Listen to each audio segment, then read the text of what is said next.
गुजरात की बड़ी तस्वीर आपने देखी। संजय जी लगातार हमारे साथ बने हुए हैं, इन्होंने आंकड़ों पर काम किया है हिमाचल प्रदेश के लिए। यह पहाड़ी राज्य जो हर 5 साल में सत्ता को बदलता है, इस बार क्या करेगा? तो एग्जिट पोल हिमाचल प्रदेश का हम आपके सामने रखने के लिए इलेक्शन वॉर रूम से अब सीधे चलते हैं स्टूडियो की तरफ। 68 सीटें हिमाचल प्रदेश में। पहले हम आपको वोट प्रतिशत दिखाएंगे। क्या लग रहा है, हिमाचल के नतीजे चौंकाने वाले होंगे संजय जी? जल्दी से पता नहीं किस तरह के चौंकाने वाले होंगे। चौंकाने वाला दोनों तरह का हो सकता है। क्या कांग्रेस जीत रही है, बीजेपी जीत रही है, बस अब एक कुछ ही पल में हम देखेंगे। कौन चौंकता है हम यही देखते हैं। चलिए तो अब वोट प्रतिशत सबसे पहले आपके सामने हम रखते हैं। 68 सीटें हिमाचल प्रदेश की और बीजेपी कांग्रेस किसको कितना वोट प्रतिशत।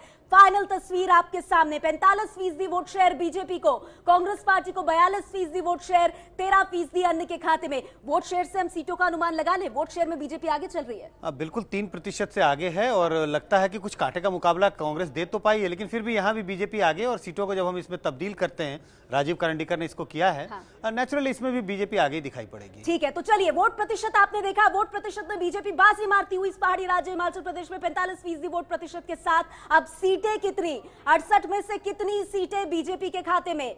35 से 41 सीटें बीजेपी को मिलने का अनुमान। 26 से 32 सीटें कांग्रेस को मिलती दिखाई दे रही हैं। 0 से 2 सीटें अन्य के खाते में। और हम आपको बता दें, हिमाचल में जादुई आंकड़ा 35 का है बहुमत का, तो बीजेपी उस आंकड़े को छूती नजर आ रही है, उसे क्रॉस करती भी नजर आ रही है। 35 से 41 का जो ब्रैकेट बना है, तो ये कंफर्टेबल विन हम कह सकते हैं बीजेपी के लिए। बिल्कुल मुझे लगता है कि ये कंफर्टेबल विन है। जो जादुई आंकड़ा जैसे आपने बताया 35 का है, और 35 हमारा बिल्कुल निचला आंकड़ा है। 35 से 41 ये कहीं ना कहीं बीच में जाके 38-40 पे टिक सकता है। बिल्कुल, तो वही औसत ही हम दिखाते हैं। बहुमत के लिए 35 चाहिए, लेकिन अब अगर आप इन सीटों का औसत निकालें, क्योंकि ये तो हम ब्रैकेट दिखा रहे हैं, अब इसमें औसत अगर आप देखें तो 38 सीटें बीजेपी को मिलने का अनुमान। कांग्रेस पार्टी को 29 सीटें और एक अन्य के खाते में जाती हुई कांग्रेस यहां हार रही है एग्जिट पोल में। बीजेपी पूर्ण बहुमत के साथ सरकार बना रही है। एबीपी न्यूज पर इस वक्त की बड़ी खबर, गुजरात के बाद हिमाचल में भी बीजेपी की सरकार। संजय जी बहुत संक्षेप में, गुजरात और हिमाचल में बीजेपी के लिए गुड न्यूज, और कांग्रेस के हाथ से हिमाचल भी गया, एक और राज्य निकल गया। बिल्कुल, गुजरात तो उनके पास था ही नहीं। 22 साल के बाद वो वापसी का सोच रहे थे, लेकिन वो वापसी होती हुई दिखाई नहीं पड़ती है।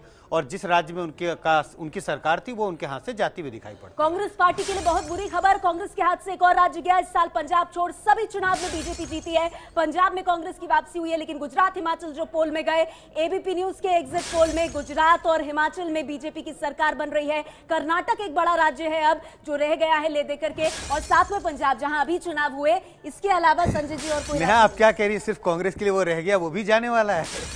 आप बताइए। नहीं, आप कह रही है रह गया है, तो मुझे तो लग रहा है रह गया क्या मतलब उसमें भी कुछ संकेत नजर आने लगे हैं। आपको क्या लगता है? 5 राज्यों अभी बहुत हालत खराब कांग्रेस की, बहुत ज्यादा? नहीं, हालत तो बहुत खराब है, लेकिन कांग्रेस के बारे में अभी बहुत संकेत कुछ देना बड़ा मुश्किल है। हिमाचल प्रदेश में हम आपको बता दें, इस वक्त की बड़ी खबर, बड़ी तस्वीर जो आप देख रहे हैं, बीजेपी 38 सीटें, कांग्रेस 29, अन्य के खाते में 1। और अब हम सीधे इसको न्यूज रूम लेकर चलते हैं। चित्रा, गुजरात और हिमाचल दोनों जगह बीजेपी की सरकार एग्जिट पोल के मुताबिक।